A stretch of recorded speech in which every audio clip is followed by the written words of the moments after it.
understanding what is the art of owning. And here I don't mean owning property. Here we are meaning what is the ownership with respect to your tasks given, and what is the role that you need to play when you have ownership of something. How do you execute that in an organizational effort? And also, how do you ensure that things are in your control when you're executing? We will look at them slowly. So, predominantly, we will have the outline as follows. First thing is we will see what is ownership, what constitutes it. Then we will see how to make it work. Once you understand that, we will deep dive into three important topics. One is what is accountability, what is building a culture, what is connecting trust. And I use the word connecting in a perspective. Then we will look at something called picture of success. Finally, we'll open up for Q&A, and we will open up for discussions. I will keep a significant amount of time for discussion so that we can interact. Now, what do you see in the next few slides? We will work it out. So what does it mean to take ownership at work? Ownership at work has a few fundamental things. First thing, you take responsibility for the work that you want to deliver. Second, you are a leader. So you need leadership when you take up a task. And then build trust among your teammates that you will deliver. No excuses taken, nothing given. So this is what it means to take ownership. I have a short graphic. I'll show you what it means. Ownership is always, remember, is outcome based, right? You need to deliver what is the outcome. So there is a deliverable attached to it. And you will need commitment to that delivery. You could also say it, you own it. So what is the best way of illustrating this? I'll show it this way. When you're just a performer, when you're performing it, you see, I am responsible for this work. From being responsible, I say I own it. Once you own it, you become accountable for it. What is accountable? You need not do the work on your own. You can delegate it to somebody, but ensure that it works completed. So on the left-hand side, you are the person executing it. On the right-hand side, you are the person managing it. So when you are a task doer, you are responsible for the task. But when you're a task manager, you are accountable for it. And in between comes the ownership. So these are the different ways of performing. Now, here again, there are minute differences when we speak about taking ownership and being accountable. What are those subtle differences? Ownership means you will see the initiation happening. It is an initiative from your side.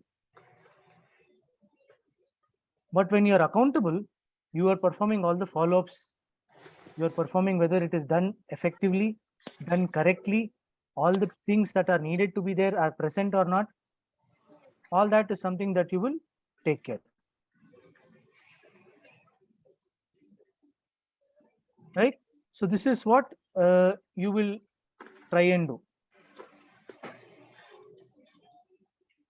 But when you are not able to do it, this is an important part of ownership.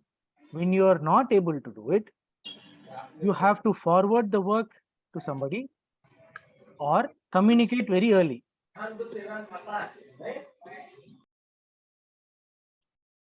Right? So this is what you can do. Very important is communicate. You are a stakeholder in this work.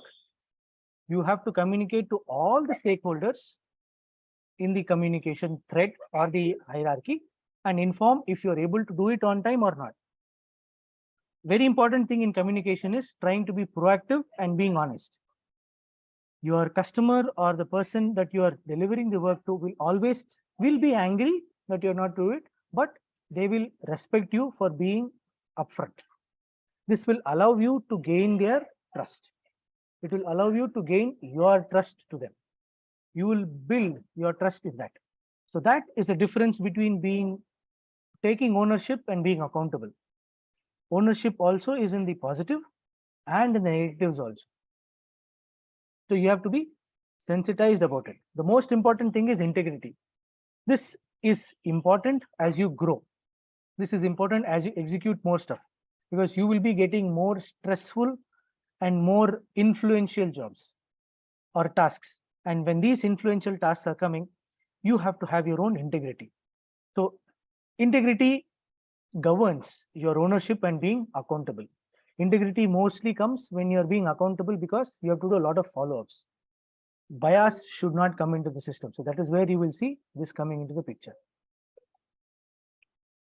How do you build this integrity in your system? It is by building a culture. If you have a culture of communicating early, if you have a culture of respecting people, if you have a culture of doing things on time and delivering on time, it is all a behavioral model. And how do you build those things fundamentally? First thing is, you need to define what are your core values. Understand what are your core values, define them. Integrity is a core value. Punctuality is a core value. Sincerity is a core value. So define what are the core values you're looking at. All the others come in the next run, where they are very important. Next is, how do you embed these values and in your behaviors? What are the activities that you can do to embed them? Once you start embedding them, you start rolling out the values and check what are the behaviors coming out.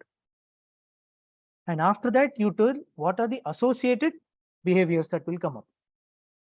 Again, define the core values, embed then the core values in your behavior, then start rolling out those values, and finally add any associated values that you need to add or outline them perfectly. But where you might ask, where does the culture begin? Culture always starts from the top. Always on the top. So the leadership sets the culture. So if the leadership in your team, if you are part of the leadership, what you execute, what you give as an example, others follow you. So if you need to, when you expect something from your team, first thing is you need to follow it. You need to implement it. It should become your second nature.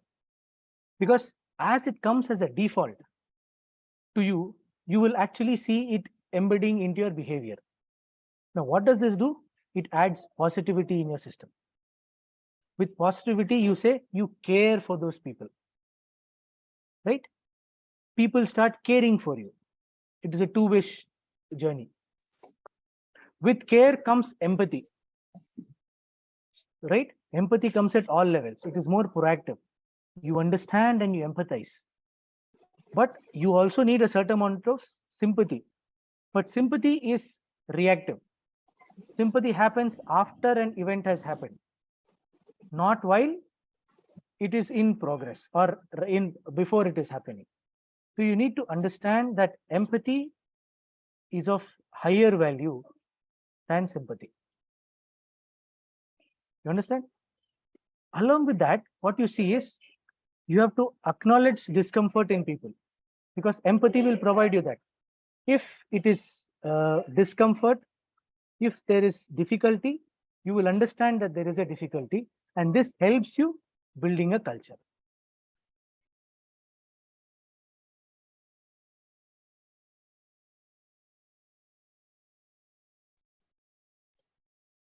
So this is how you build a culture. But when you build a culture, the culture develops with building, right? So trust also gets built up. When you are ownership and when you are accountable, that is when you build trust. You build trust in the people. You always say trust is not given, trust is built. So trust comes from self. You need to develop trust towards your manager, towards your peers, towards your subordinates. And when everybody starts caring for you, the trust gets built. But in that also there are two portions. Accountability is what a manager does, and by giving encouragement, you are trusting a person, right? You encourage that person to do, you trust them a little more. But what is ownership? When you are ownership, you reinforce the trust in them. You reinforce whatever trust you have in that team member, you reinforce it by giving them ownership of an activity, telling them you are now responsible for delivering this work. Find out ways and doing it. So this is why trust is always built and not given. So this is how you have to connect trust between the hierarchy, across your verticals, across your horizontals. That is how you do. Build trust. So that is how you connect trust among people. But after doing all of this, you understand what is, how do you deliver? What do you have to do? The easiest way of doing this is you paint a picture of success. What is painting picture of success? If you know what is the end goal, create a picture such that it is clear. There is clarity in the work, and you define what are the outcomes, you define the boundaries, you define the culture, you define the vibrancy in the picture. What do? Clearly define the end goal and ensure that there is a sense of achievement after completing the delivery. For example, celebrate each deliverable, because your team member acknowledges that as a micro milestone, that yes, it is an achievement that you have done, and it is a finite recognizable quantity. Team achievement and team celebration is important. What is the best way of defining it? Best way of defining it is in your timeline. Define a timeline. Define what is the entry point of your timeline. After defining the entry point, define an exit point. It should not be a never-ending point, whether it is a 2-month process, 2-year process, or a 2-decade process. Have an exit point where you have, but you also have various milestones in which you can check each of these. So that defines what is the success rate, your entry in the success, your exit point in the success. And at the exit point, you tell them what is the beauty of the success. Show them what is the beauty of that, or you can deliver that. What are your benefits of having the exit successfully? Create a sense of excitement in it, because only when people are excited, they would be eager to have a good delivery. Again, what do you do with that? You, for having a clear delivery, for the beauty to understand, you need to have a clear vision. Second, you need to be able to make them understand, and they should be able to understand what you are trying to show. So you need to align yourself to the goals. Go hand in hand together, right? So this is why this understanding is a very important part of design thinking. Design thinking means you focus on the end goal and the end user, right? You answer on the why. Why am I doing it? For whom am I doing it? That clarity, if you get the beauty of the exit point clearly defined. So that's why you need to have a sense of design thinking principles in you. First rule of design thinking is empathize. You need to empathize with people, and only then you will get. Why do you empathize? You need to empathize who's your end user. It could be a customer in one case for your project, but for the process, it is your team member who is part of the end goal, right? So each step, you understand what is the requirement and then take it forward.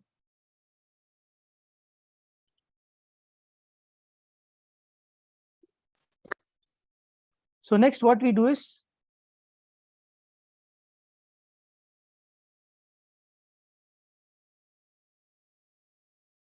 to understand what we do with your team members, you need to do one main thing. A lot of people are not comfortable handing over responsibility. You're not comfortable giving ownership. Some people are very comfortable giving ownership so that you give some responsibility to them and then. So these two form the two ends of a spectrum. The two extremities of a spectrum is ownership on the one side, micromanaging on the other side. Right? Now, how do you do it? So as a team member or a team manager or a person who is teaching the art of ownership to somebody, you should acknowledge that everybody is different. Just like your hand, each finger is different. Each role is different. Each functionality is different. Everybody in the team is different. So at times, you should teach them. You should not micromanage. Yes, you might be micromanaging initially, but slowly you have to move to the left side. Give them ownership. Teach them. What do you have to teach? Teach them comprehension. How do you understand what the project looks like? How do you look at this project? Then you understand, you take what are the response levels? How well do they respond? Do they respond without prompt, or they always need a prompt followed by a reminder, followed by a second reminder? What do you use there? Next, identify what is the skill set that is missing from which allows you to take them from micromanaging to ownership. What is the skill set that you can train them, ask them to develop, and tell them at one point of time, I will have to manage you because you are new to the system. Then after some time, you said, hey, you have been in the system for quite some time and you have gathered the skill set. I'm giving you ownership. I'm giving you deliverable rights. You deliver it. But very important in leadership and art of owning is you need to embrace failure. Not everyone will win every time. Not everyone will be successful. There are times which you will see failure. There are times you will have difficulty. There are times you will feel down. But this is not a failure. You have to embrace that, yes, sometimes things don't go according to your planned activity. Have a mitigation plan. If you are well planned enough in your project management, you do it. If not, embrace it. Yes, it is an opportunity to learn. It is an opportunity to understand. It is an opportunity to develop new things. It is opportunity to accept that, yes, it is okay to ask for help. Understand, it is a mental thing. It is part of the behavioral of people that sometimes they feel that if I ask for help, it shows a sign of failure. No, asking help does not mean it's a sign of failure. Asking help means you have acknowledged that there are something that you lack and you are willing to learn. And it is a process of asking somebody that you have started to learn. Think, I do not know this. I want to learn from a person who is better off at it. Please teach me. Please help me.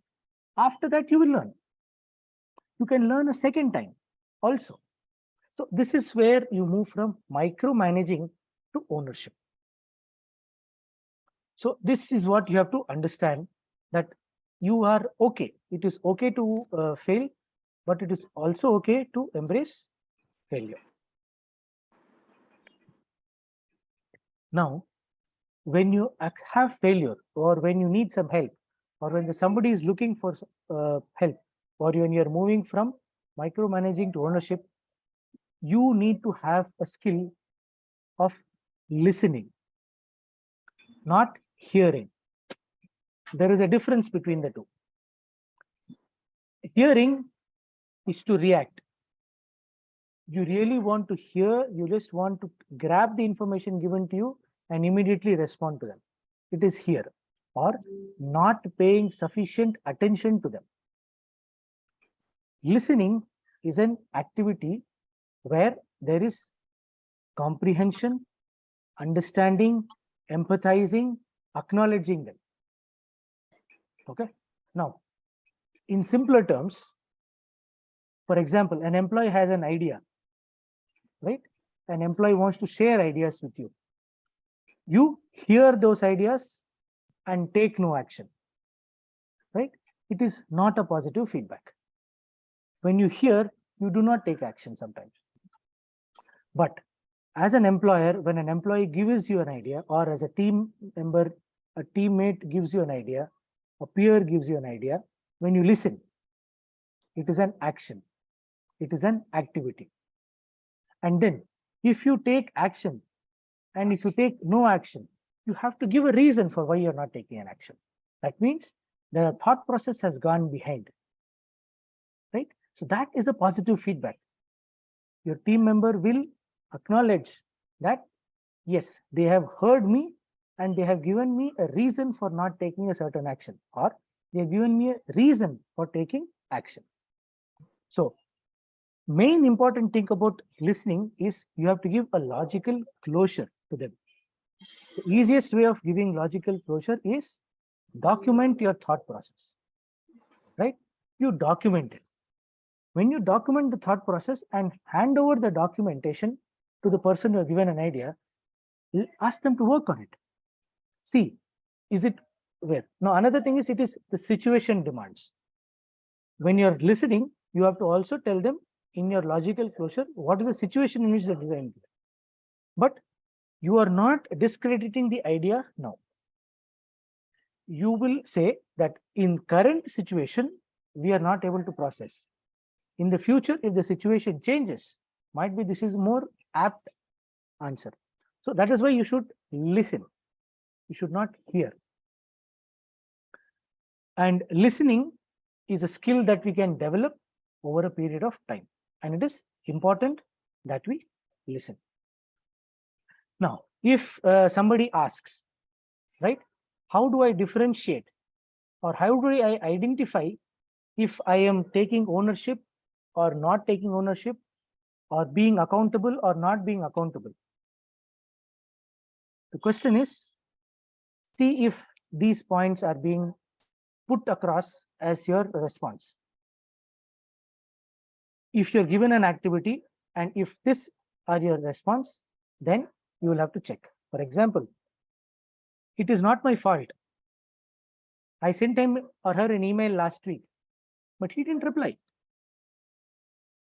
Right? This is like you're not being accountable. Reason is, you were given a task, you sent aside, I did a task, I sent him an email. There ends my responsibility of ownership of the task. But you are not being accountable. You can be accountable by doing a follow. So taking ownership of a task is one, being accountable for the task is one. So this is one example. Second, it is not in my job description. Why was it given to me? This is not even taking ownership. He says, I don't want it. Why did you give it to me? I didn't ask for it. It is not even my job description. It's like a tech person doing a sales job. Very important thing is, it is an opportunity for you to learn. Sales tells you what is important for the market, what is being asked for, what are you seeing. This will be there.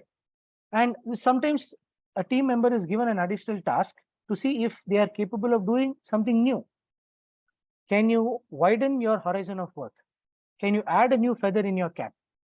So you are trying to see, they are trying to check if you can pass at their test, so they can give you a new task. This is one thing. Another thing is simply saying, it's not fair that I got blamed for this project failing. One thing is here, yes, project failed, but you should not say that it is a blame.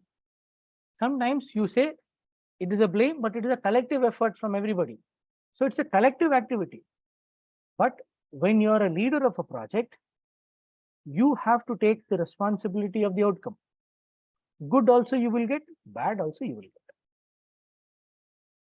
So you have to sometimes feel that I am accountable for this work. Yes, I did not deliver it as expected this time. That doesn't mean it's a failure. I will deliver it better. Give me a second opportunity, or give me some more time. I will refine it and get back to you. So this is how you can identify people and then deliver. Now, last two slides before I open up for Q&A. To find out what kind of a person you are, right? These are the 8 questions I would offer for you to look at it. First thing is, do I spend more time working or complaining? Do I often push forward or procrastinate? Procrastinate is finding a time saying, I will do it later. Okay, I have another 1 week to go. Let me push it next week and I'll get it done. Procrastinate is delaying in time for the same activity. Third is something very common where people are coming. They say, am I envious of others' achievements or I am keen to learn from them? It is not easy. It doesn't come by default, but you have to learn this. This is another kind of people that you will find. Am I envious or I'm willing to learn? Third. Fourth, do I believe I deserve success or am I excited to earn my own way? Sometimes you have to earn your success. Situation might not be comfortable to you, but you do work, deliver and earn the success, earn the respect, earn the monetary compensation. Sometimes they will give it to you if you do work, but sometimes you have to earn it. Powerfully do it and then say, I executed it, I deserve it, this is mine, give it to me. Not easy, and it is not easier said than done, but possible. If you are a tough person, you do it, you will get it. Fifth is something very, very close to me. Do I tend to point fingers or problem solve? It's like this. I have some work to be done in office. Okay, I have a task done, but there is a tool which is failing or stopping my work. That is not working. So would you complain to your team, hey, tool is not working, I am not doing it? Or would you tell your team, the tool is not working, let me talk to some of the tool owners who are building it, let me get it fixed. Or if you know who the tool owner is and you have seen a common problem, are you willing to share that solution with me? Are you a problem solver or are you just point fingers and draw the line and say, once you fix it, I'll only do that? First one is ownership, second one is accountability. Problem solvers are accountable people. They take account of it, solve it, and then say, hey, it's done. Third, sixth one. Let us not try to be this, which is when things don't go my way, do I play a victim or do I play a victor? Is it a victim card I'm playing or do? Lastly, important thing is what matters most? Others' opinion of me or my opinion of myself? Am I looking for validation from others or I am doing validation myself?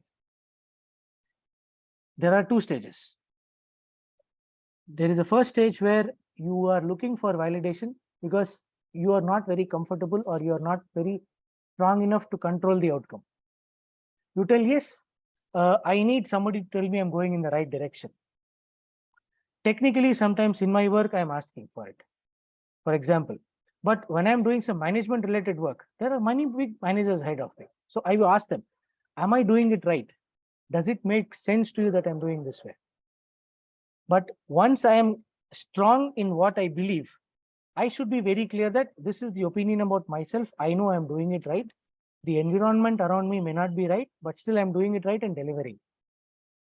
And this sometimes matters because the team management is testing you sometimes and putting you in a tough environment. By coming out successfully, you are passing their test. So now they know, yes, I do not need to monitor this team member's activity. They are confident enough to deliver it to my or the management's expectation. We will do it. And last point, do I ever offer constructive ideas? This is very important when we do in a teamwork, especially with ownership or with accountability is when there is a problem coming forward, are you even delivering a solution or by offering a solution for that problem? This shows that yes, you have identified a problem, but you have also worked on getting a solution and providing a solution. You need not solve it. Somebody else would solve it, but you are preparing yourself to put in somebody else's shoe, saying, I have thought about it. This is constructive activity. I am willing to discuss with you what has happened.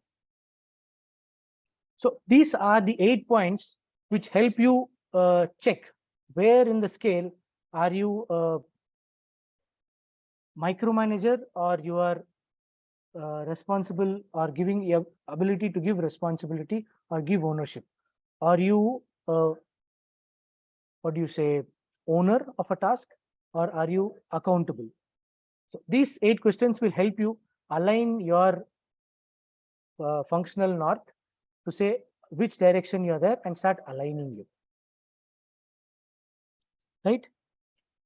And with that, I would like to conclude my talk here and open up for questions, saying ownership starts with leaders, because only they who are accountable can give ownership to others. So if you are part of the leadership, please start having ownership and please start delivering or giving somebody in your team who are willing to own activities and grow. And with that, I would like to thank you and open up for questions.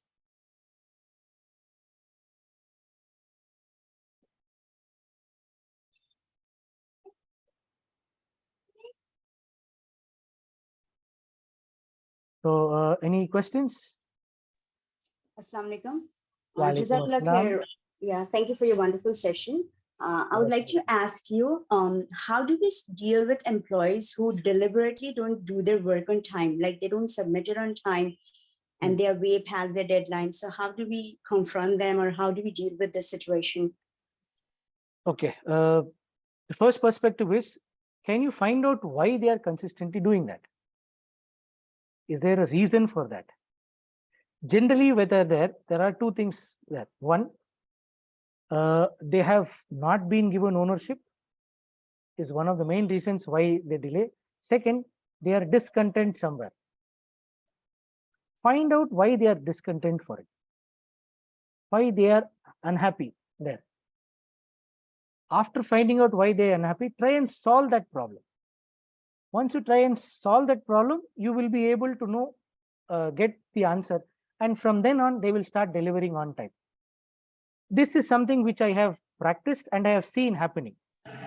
See, in sometimes, I'll give you one of the most common examples is they have done a lot of activity on time, but they have never been given credit for it. Or somebody else was given credit for the work that they have done. This is generally one of the top reasons why people don't deliver on time, or they feel, what is the need to deliver on time? So please ask. And once you feel that is addressed, I think these people generally turn around and deliver on time. They will be changed personalities once this is taken care of. Hope that answers your question.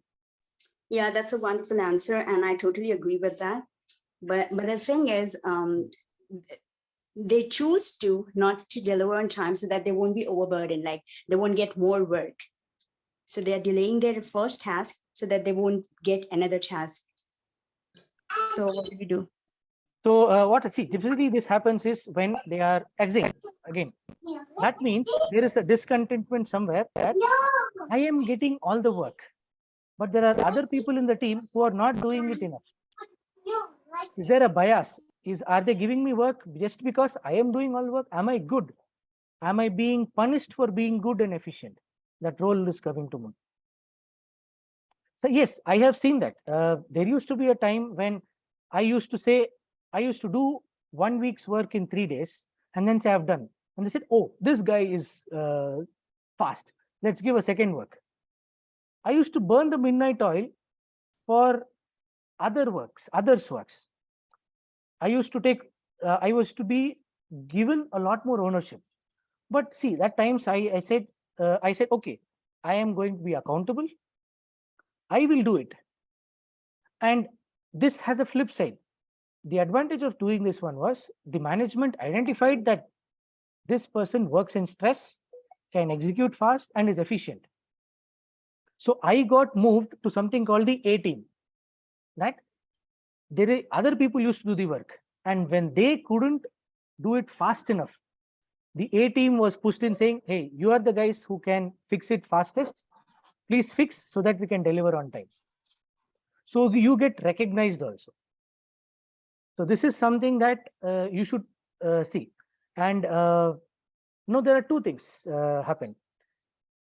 Consistently discrediting a team person is one of the main reasons they go in this direction. Somebody does the work, but their credit is not given. That is primarily the work why there is discredit. People don't want to do it on time. They'll say, deadline is today. I will positively give today evening or tomorrow morning. I will not give before, even if I have done it before. Why? So can you please look at that direction and see if the people that you work with or have that consistent discredit being given to them? Identify that there must be a reason. Nobody does it without any reason, right? So if you find a consistent reason, address that. It should resolve it faster. Jazakallah khair. Thank you so much. That's very helpful. Most helpful. I have a question from Nazim. Could you please go ahead and ask? I saw your hand go up. Assalamu alaikum. Wa alaikum assalam wa rahmatullahi wa barakatuh. Brother, I have a question.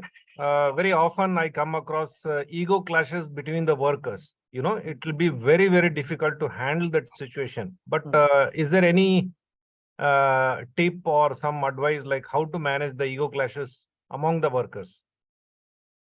Okay. There are, I'm not very well experienced on that, but from what I say is, again, I'm a design thinker, so I try and implement it that way. I see is, what is the root cause of this ego? Work, dominance, or they feel that, who are you to tell that to me? Why is this ego coming in between? See, what is the root cause? If you can identify the root cause of these egos, you can somehow try and resolve it. It's like once you have identified a problem and you acknowledge that there is a problem, only then you can solve it. Now, you acknowledge that there is an ego clash, but if you try and spend some effort on why there is ego clash, you can try to solve it. One thing what I try to do is for that particular task that is being done, is that ego clash a behavior or that ego clash is coming during execution? I focus on the execution portion because behavior I cannot change. I can only influence. I can only ask, but I cannot change their behavior straight away. I can say this is my activity. If I have the authority or the ownership or the accountability in this project and they have the ownership, I can say, I can follow up with them. Why are you not doing this process? Please complete it. We have a certain deadline to achieve. Task is given to you, complete your task. Your egos are later. Now the point comes is, if the ego clash with you and your subordinate or your peer or your teammate, this suggestion can be done. But if this ego clash comes between team members who are either reporting to you, then it is easy. You can sit them down, have a conversation with them together and sometimes alone to see why, again, there is a discontent. Why the ego clash? Ego clash would have come again for some discontent somewhere. I constantly use this word discontent because only when they are discontent, they will come. Or in their opinion, they feel that somebody is having a bias. Try and find out if you can eliminate one of these two or both of them, then you will be in a better hand to identify what could be the problem and solve it. It is not easy, but this at least ensures that the project that you're doing or the work that is being done doesn't get affected. You solve it in parts. First, with the regular execution. Second, with their behavior with each other or with you. This is how you will look at it. Thank you, brother. Hope that helps. Yes, Alhamdulillah. Okay, I have another question from Janab Asad Merchant, who says, how to enter into cyber security? The answer is very simple, brother. The cyber security is a domain and not a stream. So in cyber security, find out where you want to be. You want to be in the software, you want to be the hardware, you want to be in the infrastructure development, you want to be in the security development, networking aspect, multiple things. Once you identify, find what skill set you are good at, right? Learn yourself, upskill yourself in cybersecurity, right? And upskill yourself fundamentally in understanding that there is hardware security, software security, firmware security, network security. All of these put together forms your cyber security. Okay. And identify that there is a physical domain and the cyber domain.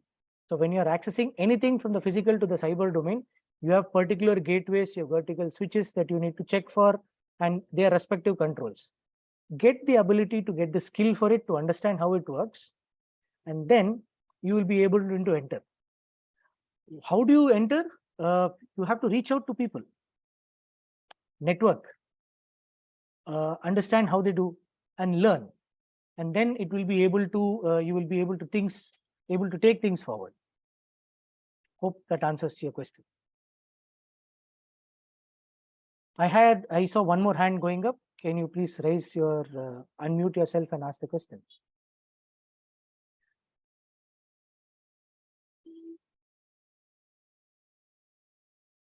I see Sipgat ask a question. Can you please unmute and go ahead?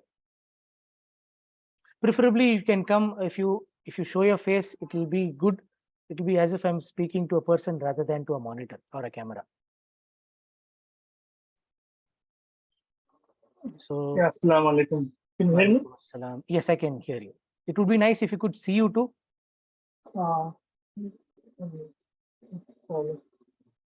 Anyways, let me pose my question. Okay. What is that one most important thing that you think should a manager always keep in mind with respect to his team, or leading a project or leading a team? Most important thing. Interesting question. I do not have a good answer. I will give you an okay answer. The answer is the team is kept. What is the reason for having the team there? That should be a primary goal. Project is not the only thing. You have to also see what is the outcome of the project, what is the learning in the project, or how is the team going to benefit with the project. Only then you have to see. So that is something that should be overcome. Every aspiration of the team member should be addressed while you are executing a team or executing a project. So that is something that if you keep in mind, you are taking care of the team that is going to work for you, and you're also going to understand the project deliverable and the team that you respond back to. So this is something that I feel that there has to be a common thread which is binding everybody, and not just this one. So inshallah, that would be the right direction that you have to keep in your team. Again, I said this is an okay answer, may not be a good answer, because there are too many perspectives to look at. Yeah. Well, just to add on it, Hmm. How to differentiate a micromanager who puts his hand in everything and a manager with a golden heart, that who is there to help his team members always, because it's always taken wrongly in some sense, and you understand, right? See, there are multiple ways of handling this. The first thing you have to do is acknowledge where the problem is. And one more thing which lacks in most places is open bridge of communication. Even if it is tough, you need to sometimes catch hold of your manager, your team, sit them down and have a conversation. What is stopping you? What is troubling you? Please tell me. Let us communicate. Let us communicate. And that would be अजीब चूतों की अलमारी साफ करो ना, कितना बुरा हाल है। कचरे की कुंडी बनी हुई है। Can someone please mute yourself? Can you please mute yourself? ये बेकार जूते तो फेंको, कचरा बनाओ। Okay. Sometimes you have to call out people. Mr. Jamil, are you hearing me? Can you please mute yourself?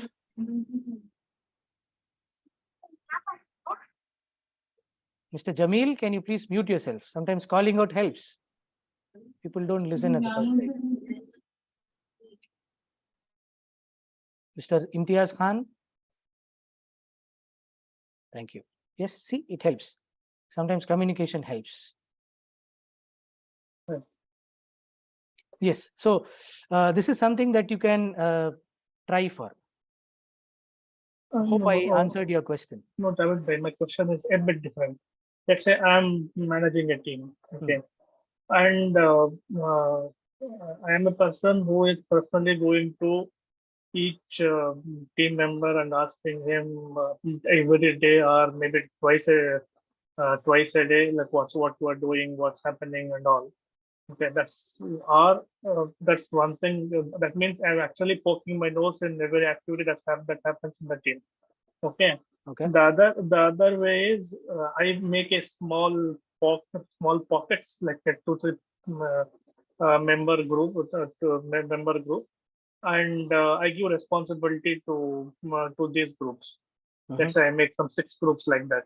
Okay, I have 20-member team. I made 6 groups, and I am talking only to a group leader there. Okay. That's one way. Other way is I'm going to each each of the 20 people and asking them what they are doing and what sort of things are happening. As a team as a manager, I have all the right to do that. Okay, and also I have all the right to do the second way. Okay. Right. So, which is the better method? And what are the consequences of each of these methods? That is a nice question. So that depends upon what is the constituent of your team. Generally, in a team, you will not have all experienced people, or you will not have all inexperienced people in that technology. There will be somebody who is fresh entrant in the team. There will be somebody who will have a little experience of working. You will have somebody with a senior person who has got a little more experience than other people. So what we feel is, now here's the difference. You give somebody accountability and you give somebody ownership. You give accountability is when you have somebody senior in your team whom you can say, I will give you, out of the 20 people, I'll give you 8 people. Can you take responsibility for all the tasks given and report back to me? I will make you accountable for this team. Now, what are the benefits of these? First one, you are not micromanaging 8 people. You are only asking feedback from one person.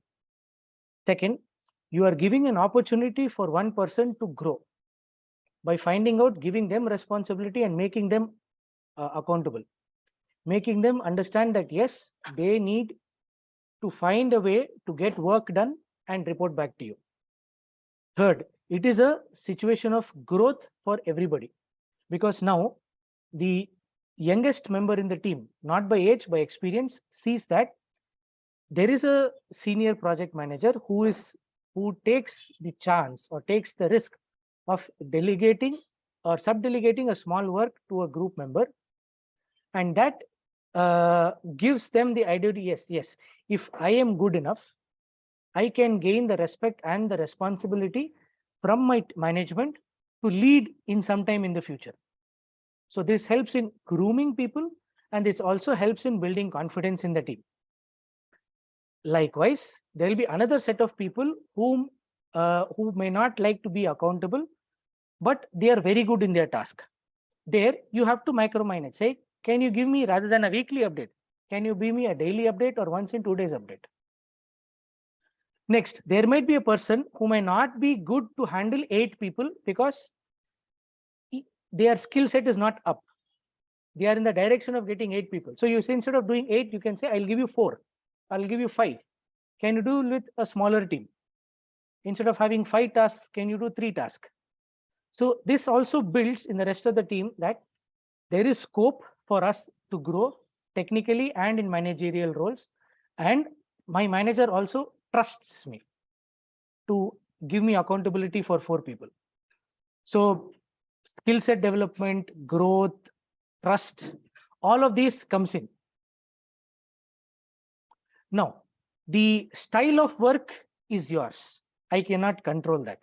But the suggestions that we give is, how can you do it? You can be all of them. For the 8-member team, you can be a person who is just giving ownership and saying, you execute it and come back and tell me. Okay, I will only take a weekly update from you. Other side, in the rest of the team members, you say, I will have to micromanage you because you need micromanagement because you're good in task execution, but not in planning and management. So I will have to do your planning. I will have to do your task allocation. I will have to do your micromanaging. You do only task execution. So it is left to you how you deal with both and take it forward.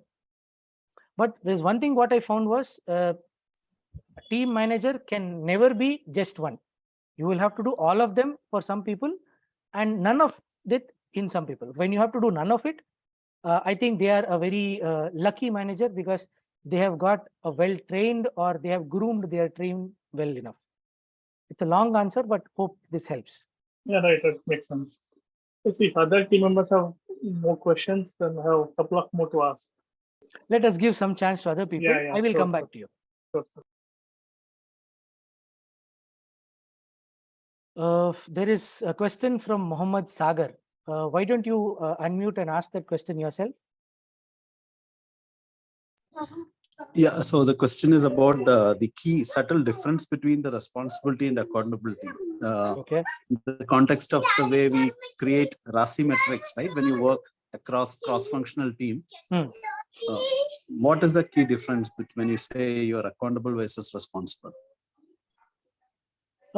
Like I said, right? The key difference is you are responsible for a task, but accountable means along with the task, you're gathered about delivering the whole thing, whole activity to your higher up or your next team, passing on the work.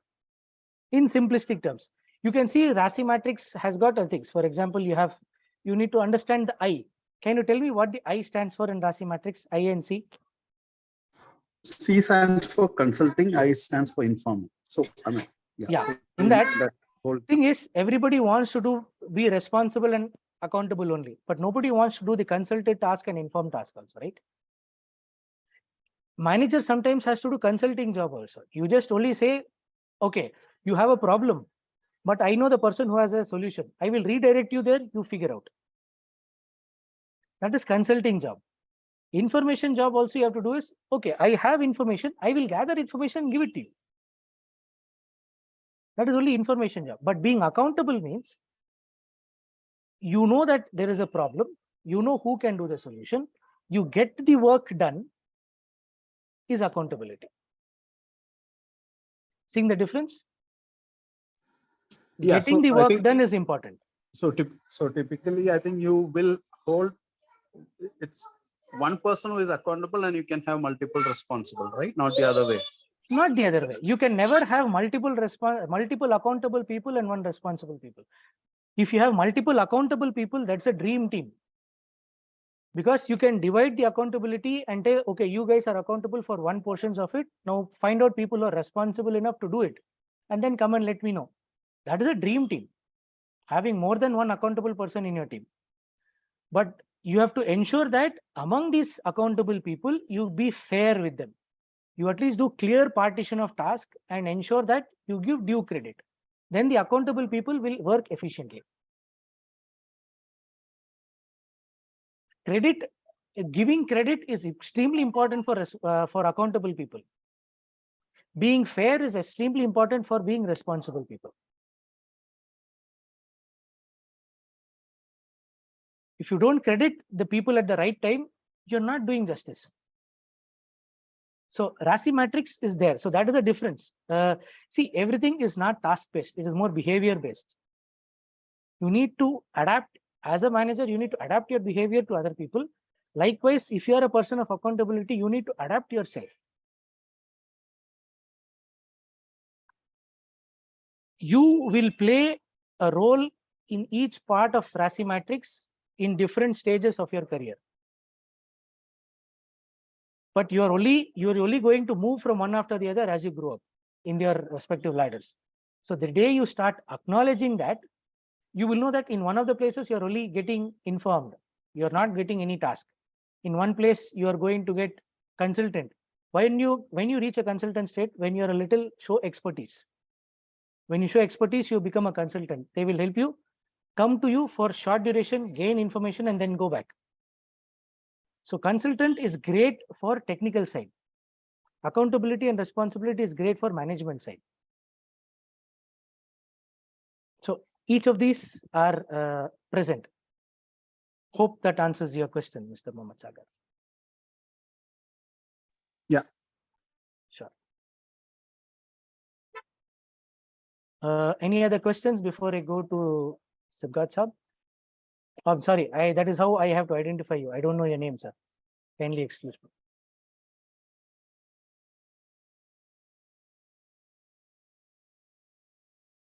Okay, I'll go back to you, but this time I want you also on video.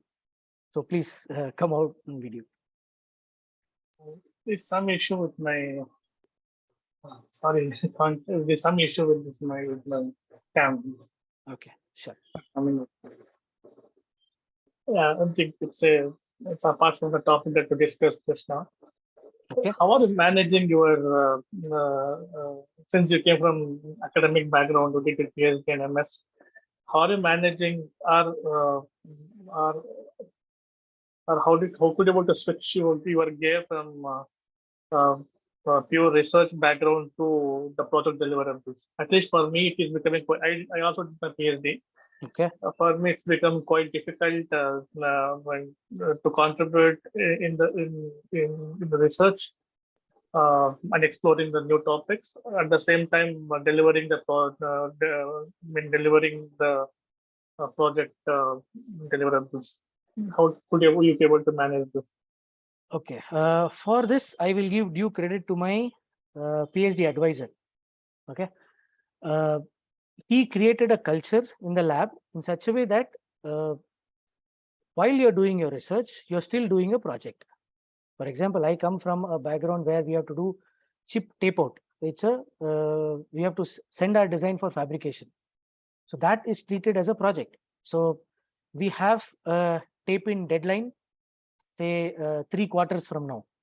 So he would say, how the 3 quarters, you please plan what are the deliverables of each project so that I can take a call when we can submit the design as a faculty. So he ingrained in us right in the beginning that everything you do is project driven because you have a chip. The chip has a finite content. For example, let me give you my own example. My first chip that I designed was a capacitive sensor. Okay. So I had to do the fundamental unit of it as part of the design. I had to do another fundamental unit to ability to test that design. Third portion was the ability to integrate smaller blocks. So I had to do all the smaller blocks in one. So that was the first project. Second project was, or second chip tape out, which came after some about 2 years time or 1.5 years time, was integrating all of that and making a single unit. It was a subsystem or a system in itself. It was actually a system on chip or a lab on chip environment where I had a semiconductor setup where I have to do an ADC. I had the signal conditioning circuit. Then I had a sensor, passive sensor made on top of it. Then on top of it, you package. So after the package comes back, I had to do microfluidics on top of it. So I had different stages I had to do. So manager, our faculty advisor always taught us that way. And one more reason why he taught us that way was he was also taught that way while he was doing his PhD or after his PhD while he was working in the industry. So he said, he brought in that culture or that thought process that doing research is fine, but you also have a deliverable, right? So the way you work while we were working in a project was, we have a project, we have a timeline, we have deadlines that we have to achieve. We have a hard deadline and a soft deadline. We have multiple reviews in the process. So the entire project management flow happened in the execution. On the side, we had research work to do where we had to target newer areas, new methods, new methodologies, and if we can incorporate that into our main project management. So we had to do Gantt charts, we had to do product understanding, we had to do fishbone diagrams where we deviate, what we bring in, we had to do mitigation plans, what we do. So it was part of our training. So project management came as very simple to us because we were trained while doing our PhD. And that is something that was there. And due credit to our faculty member or my advisor, PhD advisor at IISc, for giving us that direction and also giving us the opportunity. Like at one point of time, he says, you have to teach me or be more learned than me in one particular area, especially the area of you do your PhD. So at that point of time, you are much more knowledgeable than me there. So at that point of time, you are accountable. You have to be accountable, own whatever you have there. Only then you can do. And that is the second training, that if we have to start our research group later, you will also see when you start a research group later or work in a group, you will also be responsible. You will also be given task. You will also have projects. You will have to write project proposals and grants with the government, with the industry. They will have time-bound spaces. So all of these comes as a package.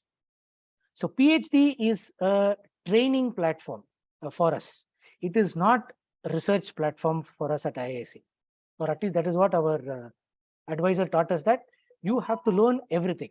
Just research and doing papers is not the expectation. Wholesome development is the expectation. Okay. And you still continue that legacy?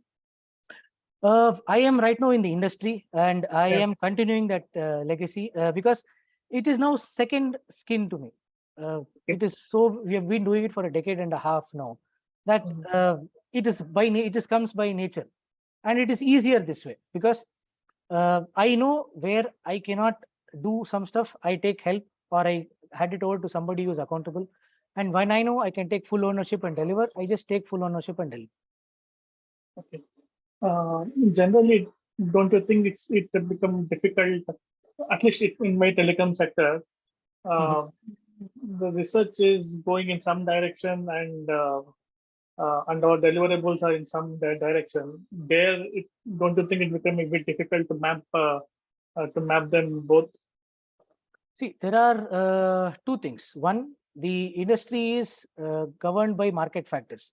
So you have to make money by selling a product for current requirement. Revenue is important in industry. Research is done such that future requirement of the industry or future requirement of the market is what you will have to prepare for. Right.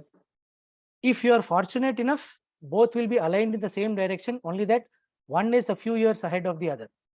Sometimes you will be on opposite directions or deviated from a different topic.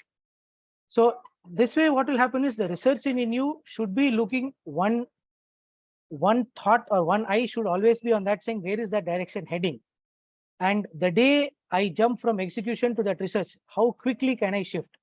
That should always be back of your mind. And you should keep aligning yourself to achieve that. Yes, it is a time constraint, but again, it is a time management. How much time you allocate to it, fine. You have to find some dedicated time per week or a per month basis to align yourself, so that when a new area comes, you can switch to it, you can upskill to it, you can learn from it. Now, for example, this language processing, right, is coming up. You got a lot of chat GPT playing a role. It is a new. There are two ways of looking at it. One, you can treat chat GPT as your potential job replacement, or you can use chat GPT as a tool to do all the mundane work that you would, and you focus on the innovative and intellectual stuff, and allow the machine to do the mundane work or the documentation work or something. So it's left to you. That's your perspective. I prefer ChatGPT as a tool because, hey, ChatGPT is a machine. Unless it allows new thought processes and new inputs, it cannot do anything. Whereas human being is capable of doing differently. So always try to have an edge over the tool that you use. Right. The moment you use it as a tool, you become comfortable with it and you become aligned with it. One last question, very personal question. Okay. Did it ever happen to you, like you went for a chip tape out, Hmm. when the chip was ready, and then it happened that you missed some important feature in it, or there was a potential bug in it, and the chip is the chip is as if like a not ready for use. Did it ever happen? If it has happened, then how did you absorb that? In our industry, it commonly happens. Okay. You will never get first time 100% right. Okay. Okay. So that is called a test chip. My question is not that. I think, I'll tell you. I'll yeah. tell you. This role of this test chip is find out what are the bugs in your design such that you can correct it in your next version. Okay. There is never a chip where we get first time right. Some error will happen by somebody in the team. It is bound to happen. Now, the point that we try to do is spend as much time as possible before we send the chip for fabrication. But after the chips come back from application, first thing is acknowledge that there is an error. Then root cause why that error came.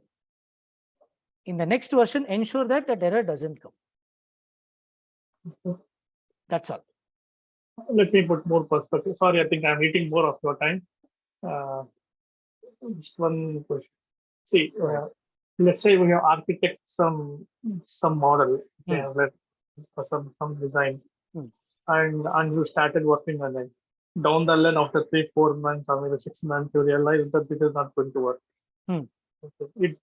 It could have happened to you in previously, and it recently happened to us, and it came the big shocker for us. When we did all the architecture and everything, much of the brainstorming, and we architect everything, and we allotted the resources, and they worked for 6 months. Suddenly, it came out that it is not going to work. It will not work.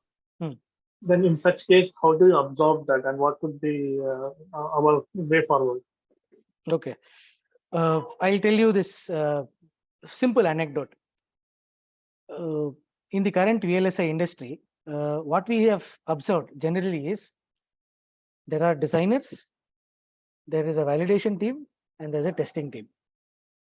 And you look at bulk of the investment goes for validating and testing the idea. Designers are small, but verification and testing team is a vast team.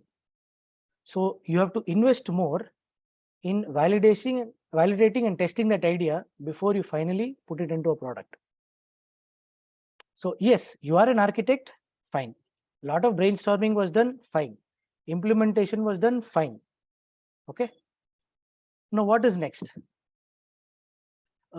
Let me see. I think let me find an easier way to explain this. Let me share my screen just to show the right way that we would do that. Great. Okay. So you're able to see the screen? Yeah, I can see that. You can see my presentation, right? Right, I can see. Yeah. So I will show you what is a nice way of doing it. And it is a very old methodology that we follow. Very, very old methodology. Let me move this screen elsewhere.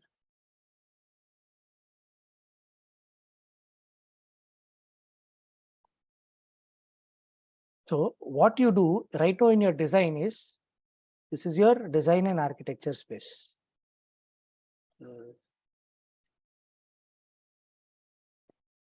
What is happening?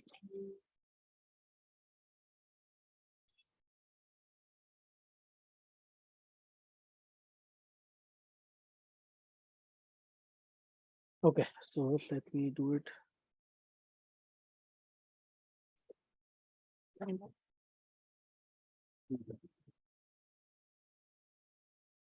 How many of you are familiar with Venn diagram? You're familiar with Venn diagrams, right? Right. So how do you use that? What does it represent? So in a Venn diagram, you have a total space which is big.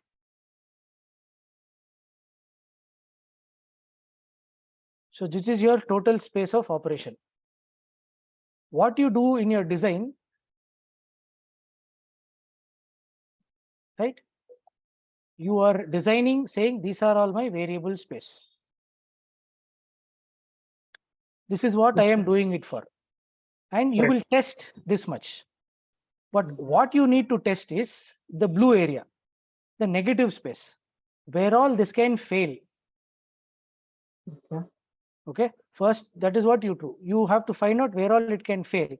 And at that point of time, you will realize that your architecture is going to be something like this.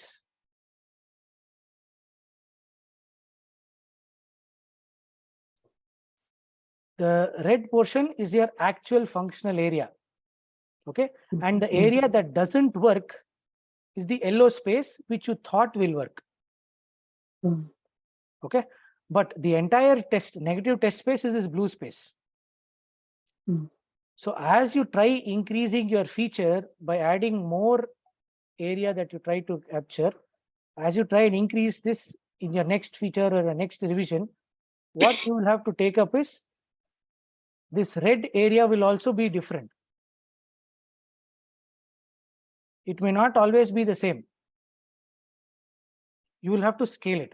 But there are going to be spaces which you thought as an architect that would work, but they may not work. Now, when I say they may not work, it is not a technical aspect. It could be it requires much more investment from the management that required. So they will say, let us remove, that is not needed. Or when you do your compliance, when you're looking for a compliance of a particular standard, it is not meeting, or you'll have to, too much of a manual effort is needed. So they say, let us not add this feature. That decision will come in later on during your validation stage. So at that point of time, at the validation stage, does not mean that you have missed something.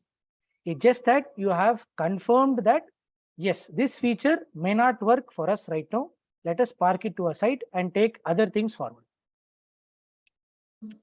So as an architect, we should be having the ability that 2 or 3 quarters later, right?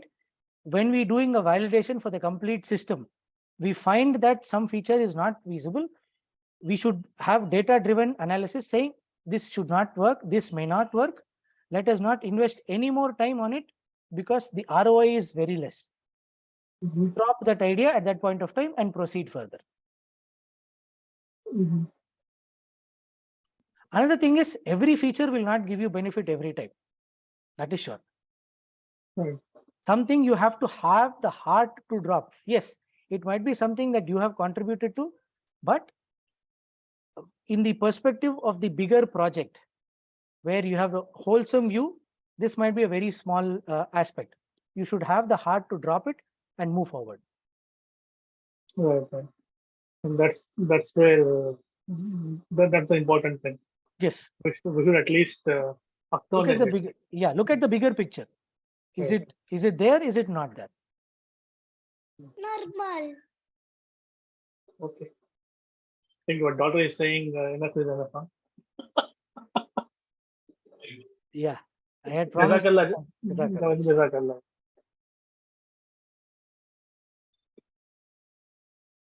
If you remember, we met in one of MFI ID meetings. Yes, I have. Papa. Assalamualaikum, bolo. So, if there is no other questions from the participants, I will take your leave. We can close the session for today. And hope it was an interesting session for all of you. Yes. So if there are any other questions, you can definitely reach out to me and we can take these questions offline too.